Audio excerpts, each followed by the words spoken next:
সারা বছর ব্যাপী এই রাস্তায় আমরা দেখি কেউ না কেউ মাপতেছে, কেউ একটু ইট আনতেছে, কেউ একটু বাইপা যাইতেছে, এবং আমরা সারা বছর একটা ফিল থাকে এই রাস্তার কাজ এই বুঝি এই মাসে হয়ে যাবে, ওই মাসে হয়ে যাবে। এবং এটা মোটামুটি আজকে আমার জীবদ্দশায় আমি 20 বছর ধরেই দেখে আসতেছি মাননীয় স্পিকার।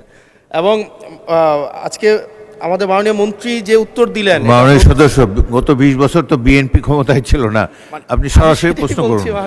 স্পিকার, তো এখন এমনি কুমিল্লা নিয়ে কিন্তু বিগত সরকারের একটা অ্যালার্জি ছিল, কুমিল্লা শুনলে একটা অ্যালার্জি, এবং এই সংসদেও কুমিল্লাকে কটাক্ষ করা হয়েছে মাল্টিপল টাইমস। এবং কুমিল্লা একটা স্বনির্ভর একটা উপজেলা শুধুমাত্র রেমিটেন্স যোদ্ধাদের কারণে, কারণ আমাদের মাইক্রো ইকোনমিটা ভালো, বিদেশে মানুষ থাকে মধ্যপ্রাচ্যে বিশেষ করে, এবং যেহেতু এখানে লিকুইডিটি ফ্লোটা ভালো, মাইক্রো ইকোনমিটা ভালো।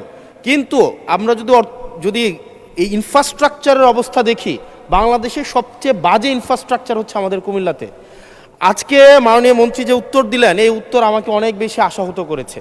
এটা হচ্ছে, হবে, কবে হবে, কোনো স্পেসিফিক উত্তর মাননীয় মন্ত্রী মহোদয়ের কাছ থেকে আমি পাই নাই।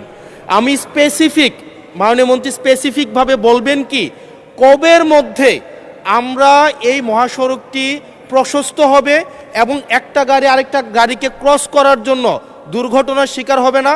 বাচ্চারা, মাননীয় স্পিকার আপনাকে জানিয়ে রাখি, এখানে 100-র বেশি আমাদের শিক্ষা প্রতিষ্ঠান এই রোডের আশেপাশে আছে। এখন প্রতিনিয়ত যে দুর্ঘটনাগুলো ঘটছে, এটির দায়ভার কে নেবে?